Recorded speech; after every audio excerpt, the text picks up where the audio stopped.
Alright guys, welcome back to the channel. My name is Highruler. In today's video, we're going to be talking about Suicide Squad Kill the Justice League. Now, today's video is going to be talking about the Mayhem mission and my issues with it, because I've been playing a lot of Suicide Squad recently, and I've had a lot of fun with it. But through all that fun, there is still one point of contention, which is the way the Mayhem mission with the Brainiac boss fight is set up.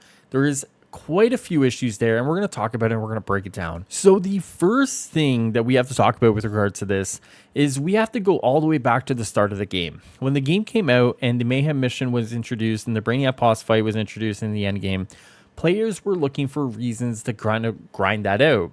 But there wasn't really anything there to kind of make that worthwhile. Rocksteady took that feedback to heart and they introduced corrupted items. Now, corrupted items are really cool. Some of them will range on being just a little bit better, and some of them will range on being a lot better than their normal counterparts. Now, if you played this recent season, you were given the corrupted coin for free. Now, the corrupted coin, pretty cool. I have it on my Joker build, but I want the grenade. I want to go and grind that grenade. Now, the process to grinding that grenade is you load into the Mayhem mission, and before you even get to the Brainiac boss fight, you have to do 3 separate missions within that area. Now, these missions are things that we normally already do. There aren't anything different. They're not unique to that area. They're not unique to Brainiac, but there are 3 missions there that you just have to do. Now, it's not so much that it's hard, but it's boring, it's annoying, and you have to go all the way through that whole area in order to kind of get it done. It's fat on top of a mission that doesn't need any fat. So if I was Rocksteady and I was kind of thinking about this, the first thing that truthfully I would do is I would just cut all that out. I don't think it's really needed. And I understand why they're doing it, trying to pad out the time of that mission, but I just don't think it's worthwhile. If you want to have some enemies there and maybe say like you have to kill like 100 enemies, yeah, like sure. But right now, having just 3 random missions there that honestly do nothing for that whole experience just isn't a great look when you load into that mission. So for me, I would introduce something different, if not unique. But if it couldn't be unique, just do something, you have to kind of kill 100 enemies. And once you kill 100 enemies, Brainiac kind of notices, he acknowledges you to come in or something like that, right? There has to be something there. But like right now, it's just not fun. It's just fat on this content that doesn't need it. Now, once you get into the Brainiac boss fight arena, this is where the whole thing kind of already falls apart. Because right now, you're kind of wobbling along, but then you hit that kind of patch of dirt, and it all just falls apart right under you. And the Brainiac boss fight is just not well designed. And I did say that some of the weaker things about Suicide Squad have been their boss battles. And I think the problem is that right now, the Brainiac boss fights and the seasonal content just kind of amplify a lot of the, kind of criticisms and the way we feel about certain aspects of the game. And right now, it just doesn't feel fun. Now, if you play Destiny, Division, maybe the first Descendant in a couple of days, one of the things that you'll hear a lot is that bullet sponge bosses aren't fun. No one wants to stand there for, however long and just unload all your weapons into this boss fight over and over and over again, because it's just not engaging gameplay.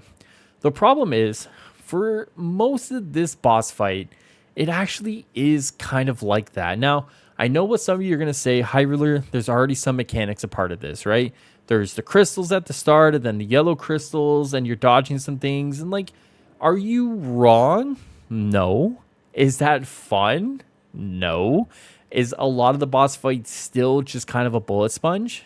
Yes. Now, for reference, I was doing this on mastery level 50, and normally right now I'm playing at mastery level 100 when I'm progressing with the Joker. Now, once again, it's not good. I'm not good at the game, but I figured if I'm at mastery level 120, I figured I could do the boss fight at, mastery level 50. I was super wrong. This boss fight has so much, sponginess to it that it's almost borderline comical. If I was Rocksteady, because I'm, kind of in the business of offering solutions here to what things that I think are problems, I think that this boss fight needs different modifiers than the rest of your game. So if I do it at the start of the seasonal content, just make it however you want, the normal way, right? But once you do that and you're kind of on your little end game journey, this kind of mission needs its own modifiers that change it up, because right now what we're getting is just not a great experience. Now, I'm not just saying add modifiers to a health pool that is within the millions.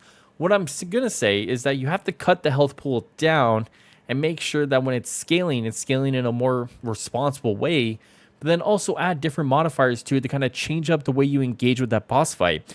If every season there's a new Brainiac boss fight with new different modifiers that are going to be different from elsewhere in the world, then you go in there with a sense of like, ooh, like this could be really cool. And maybe you have to change up your build and maybe there's something else you have to do. I think that is a really engaging way to kind of make content. Right now, the way this content is set out is no one wants to play it, frankly, because you have to load in, you do 3 different missions, and then you're spending so much time on the Brainiac boss fight. And the reward sometimes may not justify the time commitment that you have to put into it. If you look at a lot of the people on the leaderboards, the ones that are legit, mind you, I don't really see a lot of corrupted items. And I'd be interested to see what the stats say of how many people are actually going into the Mayhem mission and playing it. Because if I had to wager any sort of guess, is that people aren't engaging with this content because 1, it's not fun, 2, it's too long, and 3, there's nothing really to differentiate it from the start of the seasonal content journey. They need to kind of look at this piece of content and say, if we're going to make all this gear, right, and we're going to put all this gear behind this piece of content, how do we get our players to engage with it? Right now, I would argue that they're failing on making sure that their players are able to kind of get in there and get the gear that they're kind of making, right? Otherwise, why even put gear behind it? You might as well just put the corrupted items somewhere else and let players go grind for it then. Personally, it's not salvageable. There are still things that Rocksteady could do to kind of make this a worthwhile experience. And I don't think it's a lot of work, right? Because I don't want to say, hey, make a whole new mission type, make a whole new kind of thing, and just kind of, go crazy with it, because they don't have that many resources to devote to the game. But if they cut off some of the fat here, maybe they could add a couple of modifiers to this mission type, and maybe that's all it needs, right? And you cut off the HP pool of Brainiac so he's not kind of ridiculous. Maybe that's enough there that they can balance that with their workload, and maybe that's enough for the players in order to kind of make that piece of content engaging. I hate looking at the discussion around this specific mission, because what you're going to find is that players are going to recommend to not play it. And I think that sucks, because I want the pieces of gear. I want to be able to engage with people and grind for those pieces of gear. But right now, no one wants to play it online, and I don't even want to play it solo because it's just not a fun, worthwhile experience. So that's kind of the point of today's video, just a point of feedback here regarding this mission type. And hopefully Rocksteady watches this and kind of takes note. This isn't something that if they were going to change would be anything, kind of coming soon. I feel like this would be at the start of the Lawless season, if at all possible. But I don't know. Hopefully this is something that they can kind of iterate on and kind of make some changes. And hopefully then we'll kind of see the engagement levels go up with this piece of content. And hopefully they'll still continue to put cool pieces of gear behind it. And it'll all just be one happy circle. Otherwise, guys, if you guys want more Suicide Squad content, make sure you subscribe to the channel, like the video, leave a nice little comment. Otherwise, I'll see you guys next time here. Enjoy the rest of your day and the night. Take care yourselves. Later, guys.